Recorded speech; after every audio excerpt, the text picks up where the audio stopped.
네, 죄송합니다. 갑자기 저희 지도 교수님한테 전화가 와가지고, 네, 계속해서 하겠습니다. 그래서 이 민주성이 중요하고요. 이 민주성을 계속해서, 요청을 하다 보면 어떤 문제가 생기냐면, 효율성이 저하가 되겠죠, 여러분. 네.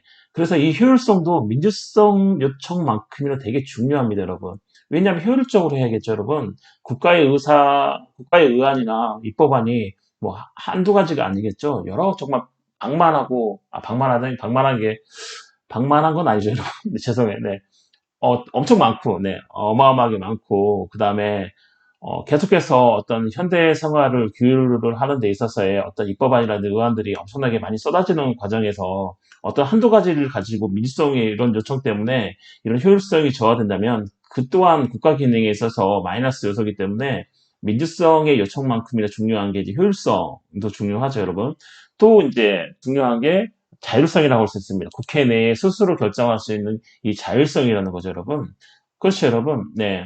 국가기관이고, 그다음에 상권 분립에 의해서 어떤 국가 권력의 한 축을 맡고 있는 기관이 국회이기 때문에 이 국회 의사 원칙의 핵심 요천은 결국은 민주성, 두 번째로 효율성, 세 번째로 자율성이라고 할 수 있습니다, 여러분. 자, 민주성의 요청에는 뭐가 있냐면, 자, 당연히 의사의 공개가 있죠. 뭐, 뒤쪽에서 보실 텐데, 의사의 공개는 제 헌법 제50조 제1항이 또 우리 헌법에서 규정을 하고 있습니다. 국회의사, 뭐죠? 국회의회의는 공개돼야 된다. 네, 이렇게 있는데, 이 의사의 공개죠. 근데 공개라는 건 결국은 투명하다는 거죠, 여러분. 공개를 한다는 건 뭔가가 투명하다는 거고, 뭔가가 투명하다는 것은 당연히 민주주의의 어떤 핵심이죠, 핵심. 네. 만약 불투명하다, 그거는 민주성에 문제가 있는 겁니다, 여러분. 불투명하다는 건 당연히 뭔가, 안 좋은 점이 있고, 구린데라고 하기 좀 그렇고요. 네, 여튼 어, 뭔가 뭐죠? 네. 삐그덕대는 곳이 뭐 있다는 거죠, 여러분. 네, 그런 것들을 불투명하게 하는 것들은 당연히 민주성 요청에서 배제가 돼야 되는 거죠, 여러분. 그래서 이 의사를 공개한다는 것은 당연히 투명성과 관련이 되고, 이 투명성은 당연히 민주성의 요청의 한 가지 요소가 됩니다, 여러분. 두 번째로, 다수결 원칙이 있죠, 여러분. 네. 민주성 요청의 두 번째로는 다수결 원칙입니다, 여러분. 어느 한 사람, 이 100명 중에 뭐 한두 사람 결정한 그 사람을 간다. 자, 이런 게 아니고요. 많은 사람들이 모여가지고, 될 수 있으면 많은 사람들이 모여가지고, 그 많은 사람들의 뭐예요? 다수가 원하는 쪽으로 결정하는 게 당연히 이 민주성의 요청에 대한 어떤 한 요소입니다, 여러분. 다수결 원칙이. 그리고 자, 다수결이 반드시 오르냐? 자, 저번 시간에 제가 말씀드렸죠. 다수결이 정말 오르냐? 이 문제는 우리가 판단할 수 없겠죠, 여러분. 다수가 원하는 게 민주성의 요청에서는 네, 다수결적으로 가는 게 뭐냐면 민주성 때문에 그렇습니다, 여러분. 자, 저번 시간에 배웠던 것처럼 우리가 질적 다수결을 배웠는데 이 다수결의 원칙이 적용되는 것은 이 다수결의 원칙, 즉 다수가 원하는 그런 방향이 옳기 때문에 다수결로 가는 건 아닙니다, 여러분. 결국은 이 다수결로 간다는 말은 민주성의 요청의 한 요소이기 때문에 그렇습니다, 여러분. 이해하시나요, 여러분? 네. 국회의사원 측의 핵심 요소는 민주성인데 이 민주성의 요소 하나가 뭐냐면 다수결인 거죠, 여러분. 그래서 우리는 다수결이 가고 그다음에 다수결이 반드시 옳은 게 아니기 때문에 자, 뭐예요? 소수파도 존중해야 된다. 자, 소수 의견을 가진 사람도 존중하는 것도 뭐냐면 민주성 요청의 한 요소이다. 자, 이런 겁니다, 여러분. 네, 이해하시나요? 네. 자, 그리고 이 다수결을 제대로 하기 위해서는 뭐죠? 네, 질적 다수결. 자, 질적 다수결에서 필요한 건 당연히 토론과 협의인 거죠, 여러분. 네, 될 수 있으면 어떠한 사안에 대한 정확한 사실과 정보를 제공하고, 자, 이 정보에서 무엇인가가 장점이고, 무엇인가의 단점이고, 자, 이런 것들을 국회의원들이 가지고 충분히 토론하고 협의한 다음에 내리는 결정, 그 다수결인 거죠, 여러분. 그렇다 해서 그 다수결이 반드시 옳은 게 아니기 때문에, 자, 소수파의 그런 존중, 소수결의 존중이 필요하고, 또한 뭐죠? 그러한 과정들을 국민 앞에 투명하게 공개를 해야 된다. 자, 요게 이제 그 민주성의 요청, 그 국회의사 원칙의 핵심 요청인 한 가지인 민주성의 요청의 어떤 세부 요소들이라고 할 수가 있습니다, 여러분. 자, 잘 따라오시나요? 네, 저 혼자만 하는 건 아니죠, 여러분. 네, 동영상이라고 여러분 잘 따라오실 거라고 믿습니다, 여러분. 네. 자, 효율성 요청은 제가 말씀드린 대로 의안심사 처리를 적정하게 보장할 수 있는 제도가 설치합니다, 여러분. 네, 민주성만을 너무 강조하다 보면 효율성이 떨어질 수밖에 없겠죠, 여러분. 계속해서 이건 잘못됐다. 계속 토론하자, 협의하자. 물론 토론 협의 중요하죠, 여러분. 네. 하지만 이거를 백날, 몇 날, 며칠, 백날 할 수는 없겠죠, 여러분. 네. 왜냐하면 현대 생활에 있어서 정말로 쏟아지는 그런 의원들과 법안들이 있는데 그런 것들은 다 뒤로 제끼고 어느 한 가지 또는 몇 가지에만 매달려서 계속해서 이런 것들을 할 수 없기 때문에 어느 정도의 어떤 그 민주성의 요청에 제약이 가능합니다. 여기 있죠. 자, 효율성의 요청에서는 그 민주성 요청의 제약이 가능할 수 있습니다. 왜냐하면 그러한 좀 전에 제가 설명한 그러한 문제대로 따라서 이러한 효율성 요청 때문에 자, 의안 심사 처리를 적정하게 보장할 수 있는 제도와 절차가 필요한 거죠, 여러분. 이 정도 되면 떤 민주성의 요청에 어느 정도 부합한다. 100% 부합하지 않지만 민주성 요청의 어떤 핵심적인 어떤 그 것들을 핵심적인 요소들을 건들지 않으면서 어느 정도 민주성에 부합하는 결정이었다. 자, 이 정도면 효율성 네, 되는 거죠, 여러분. 네, 이해하시나요, 여러분? 네. 100% 민주성이라고 말하는 게 사실은 우리 주위에서 어렵죠. 네. 그래서 어느 정도 민주적으로 의사가 결정이 됐다. 그 기준인 거예요, 그 기준. 자, 그 기준을 초과하지 않은 범위 내에서 이 효율성의 요청은 민주성의 요청에 제약을 가할 수 있다라고 보시면 됩니다, 여러분. 즉, 경우에 따라서인 거죠, 여러분. 그쵸?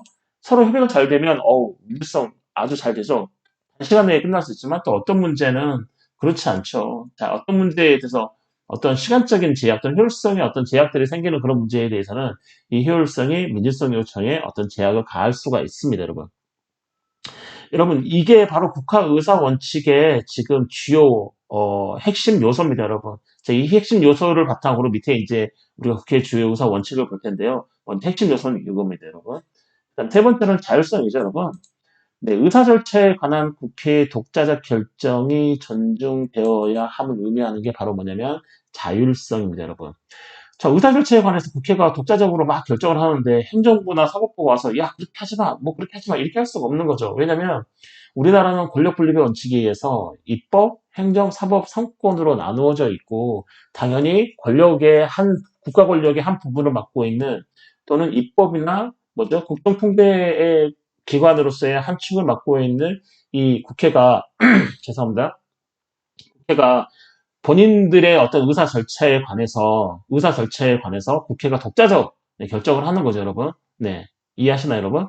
이 자율성이라는 게 그런 거죠. 자, 의사 절차에 관한, 네, 국회의 독자적 결정. 이런 우리가 어떤 일을 결정함에 있어서 어떤 절차를 어떻게 할 것인가. 이 의사 절차죠. 그게 의사 절차에 관해서 국회의 독자적 결정이 존중되어야 함을 의미하는 게 바로 뭐냐면 자율성인 거죠. 행정부와 사법부예요. 눈의 절차 왜 그렇게 해? 이렇게 하지 마. 저렇게 이렇게 할 수 없다는 거죠, 여러분. 네.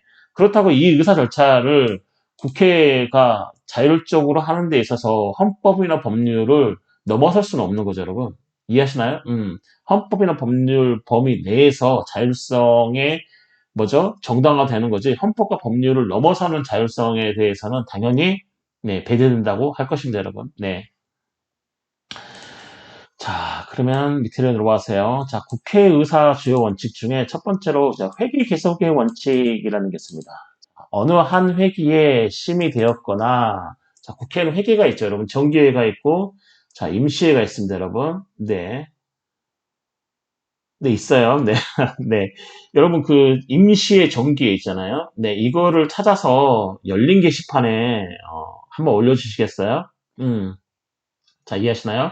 자, 네, 국회에는 회기가 있어요. 네, 정기회가 있고, 임시회가 있는데, 자, 정기회는 며칠이고, 임시회는 뭐고, 임시회는 어떨 때 열리고, 그 다음에 정기회, 임시회에 관해서 조사를 해가지고, 네, 올려주시면 될 것 같습니다, 여러분. 네, 열린 게시판에 올리세요. 이거 성적에는 반영을 안 해요. 네, 필수는 아니죠, 여러분. 네, 필수는 아니란 말이에요. 예. 여러분 혹시, 네, 계속해서 공부를, 네, 그래도 저만 할 수 없기 때문에 여러분이 하고 있다는 것들을 좀 보여주기 위해서 뭐 안 하셔도 상관없어요. 네, 안 하셔도 전혀 성적에 제가 반영하거나 그런 건 아니지만 여러분 이 회기에 대해서는 정기회와 임시회가 있는데 여러분 네 그런 것들을 조사하셔가지고 네 열린 게시판에 올려주셨으면 좋겠습니다, 여러분. 네, 길지 않아요, 여러분. 제가 생각하기에는 한 네 다섯 줄로 끝날 수 있는 문제예요, 이거. 네. 길어봐야 6줄이에요. 제가 보기에. 네. 여튼, 네, 다시 돌아와서 회계 개석의 원칙이라고 했습니다. 국회가 노는 게 아니죠. 네, 국회 정기회 뭐 하죠. 네. 정기회 계속 개회하잖아요. 네, 1년에 며칠 개회하고 매달 며칠에 개회한다. 뭐 예를 들면 9월 30? 아, 네. 여러분 조사해 보세요. 네, 제가 다 말씀드리면 안 되고 네, 언제 시작하는지, 네, 매년 언제 시작하는지, 며칠 동안 하는지, 그 다음에 왜 하는지, 임시에는 어떨 때 소집하고 누가 소집할 수 있는지, 자, 이런 거죠, 여러분. 네. 그 다음에 임시회 때는 반드시 뭘 해야 되는 건지, 네. 자, 여튼 그런 회기가 있죠. 국회의원이 일하는 날이 있다는 거죠, 여러분. 자, 우리가 전 시간에 배웠던 위원회에서 일하는 시간 말고, 네, 국회가 본회의인 거죠. 본회의가 열리는 그게 있어요. 네, 그걸 한번 조사를 해보세요. 여튼, 자, 회계교섭 원칙이라는 게 뭐냐면, 자, 국회의사 원칙 중에 제일 원칙인데, 자, 어느 한 회기에 심의되었으나, 한 회기. 자, 매년 회기가 있어요. 네, 매년 회기가 시작했다가 회기가 끝나요. 네. 자, 어느 한 회기에 심의되었으나 의결되지 않은 의안.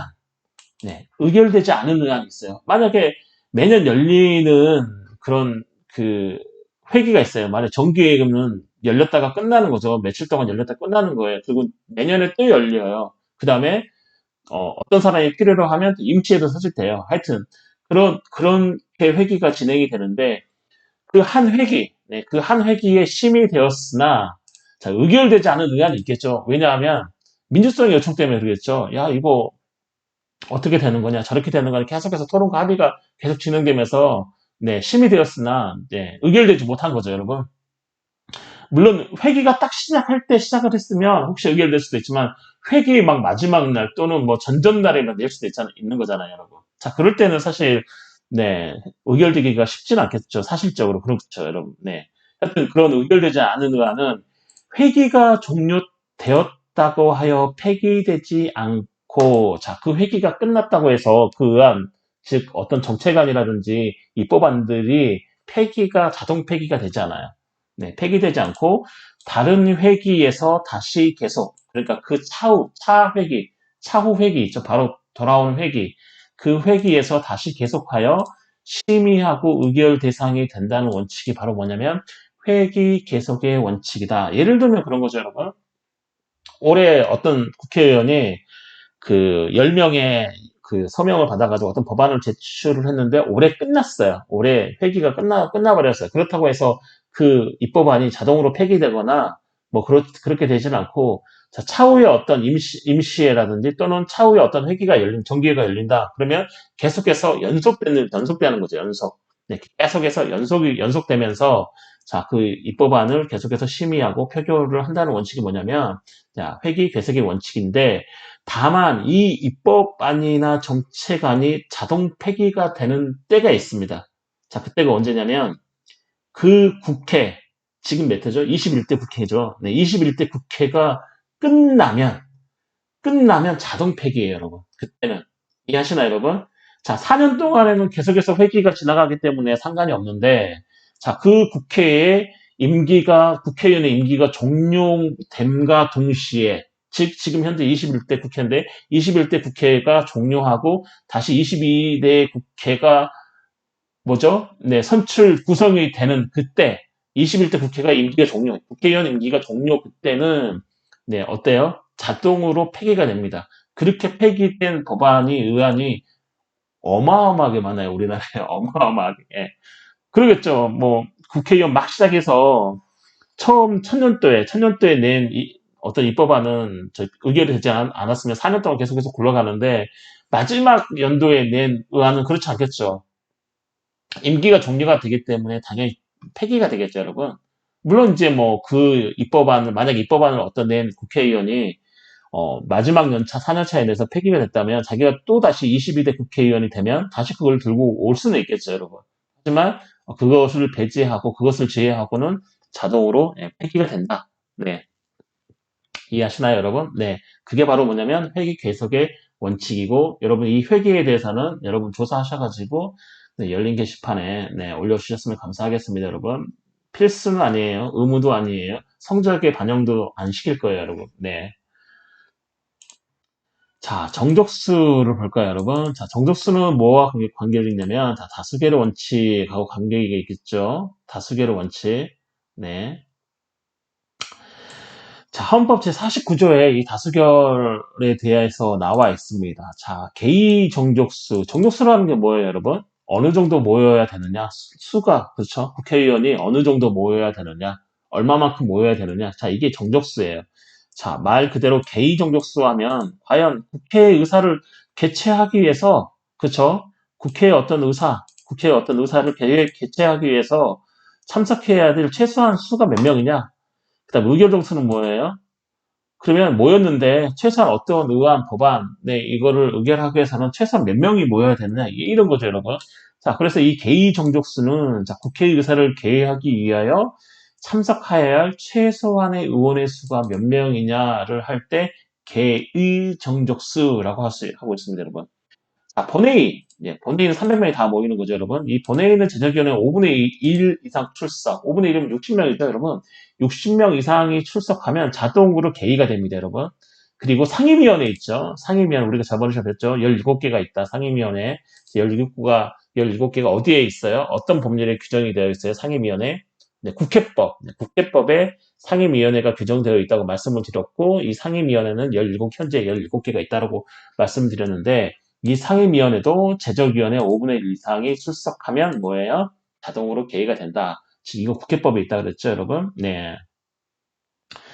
자, 그리고 자, 의결 정족수는 국회는 헌법 또는 법률에 특별한 규정이 없으면 자, 이게 중요하죠, 여러분. 의결 정족수는 자, 개의 정족수는 단순히 본회의는 5분의 1, 그다음에 상임위원회는 5분의 1. 자, 이렇게 하는 국회법에서 이렇게 적어고 있는데 자, 의결 정족수는 자, 헌법 제49조에 국회는 헌법 또한 법률에 특별한 규정이 없으면 자, 특별한 규정이 없으면 일반적으로 따라야 될 정족수가 있고 만약에 헌법 또는 법률에 특별한 규정이 있다면 일반적인 의결 정족수를 따르는 게 아니고 당연히 헌법 또는 법률에 특별한 그 규정에 있는 정족수를 따라야 된다. 이런 거죠, 여러분. 그래서 의결 정족수 개념에 대해서 쓸 때, 자, 국회는 헌법 또는 법률에 특별한 규정이 없으면 이걸 뺀다면 이거는 빵점짜리 개념 약술이 되겠죠, 여러분. 그래서 반드시 집어내야 되는 건 뭐냐면 국회는 헌법 또는 법률에 특별한 규정이 없으면 이게 핵심인 거죠. 자, 없으면, 자, 제적위원 과반수 출석. 네. 제적위원 과반수 출석. 자, 우리나라는 300명이 공직선거법 제21조에 300명이라고 명시가 되어 있고, 헌법에는 200명 이상이라고 되어 있죠. 국회의원 수가. 300명이기 때문에 우리나라는 150명 출석인 거죠. 자, 150명이 출석하고, 150명 이상이 출석하고, 그 다음에 150명 이상 출석한 그 출석위원 과반수가 찬성을 하게 되면 뭐예요? 통과죠, 통과. 네, 통과가 되는 거고, 만약에, 자, 가부동수, 가결과 부결이 똑같아요. 그러면 이거는 뭐냐면 부결로 본다. 통과되지 않는 걸로 본다. 자, 이게 뭐예요? 규칙이에요, 규칙. 헌법에 나와 있는 의결 정족수의 어떤 원칙인 거죠. 자, 그리고 헌법 또는 법률에 특별한 규정이 있는 경우, 자, 예를 들면 그걸 특별 정족수라고 합니다, 여러분. 자, 특별 정족수하고 뭐죠? 네, 반대되는 게 일반 정족수죠. 자, 일반 정족수는 제적위원 과반수 출석, 그다음에 출석한 의원 과반수 이상이 찬성하면 통과가 되고 가부동수는 부결되는 것으로 보는데 그다음에 또 한 가지 예외적으로 특별 정족수가 있는데 이 특별 정족수는 예를 들면 우리나라 헌법 개정안 제128조, 129조, 130조 헌법 128조부터 130조까지 나와 있는 그 헌법 개정안 개정 절차에서는 자, 국회에서 의결은 뭐로 보고 있냐면 3분의 2 이상이 찬성하여야 된다라고 보고 있습니다, 여러분. 자, 헌법 제128조, 129조, 130조 읽어보면 헌법 개정 절차가 나와 있는데 그때 여러분, 네. 자, 대통령 또는 뭐죠? 국회 제적 과반수가 발의하죠. 헌법 개정안 발의하고 또 뭐예요? 대통령이 20일간 공고하죠. 그다음에 국회는 공고된 날로부터 60일 이내에 뭐예요? 헌법 개정안을 의결해야 되는데 그때 의결할 때 필요한 의결 정족수는 제적 의원 3분의 2 이상이 찬성을 해야 헌법 개정안이 의결이 돼요, 여러분. 되게 힘들겠죠? 200명 해야 되는 거죠. 지금 현재 200명. 네, 200명이 찬성을 해야 우리가 헌법 개정을 할 수가 있어요, 여러분. 네. 되게 빡빡하죠, 여러분. 네. 자, 그렇기 때문에 이제 우리나라 헌법 개정 되게 어렵게 되어 있습니다. 네. 네, 여튼 왜 어렵게 되어 있는지는 제가 다음에 또 설명할 수 있으면 제가 설명을 할 수 있는 기회를 가져서 여러분에게 말씀을 드리도록 하겠습니다. 여러분, 잠깐 여기까지 하고 잠깐 쉬었다가 2차 시를 진행하도록 하겠습니다.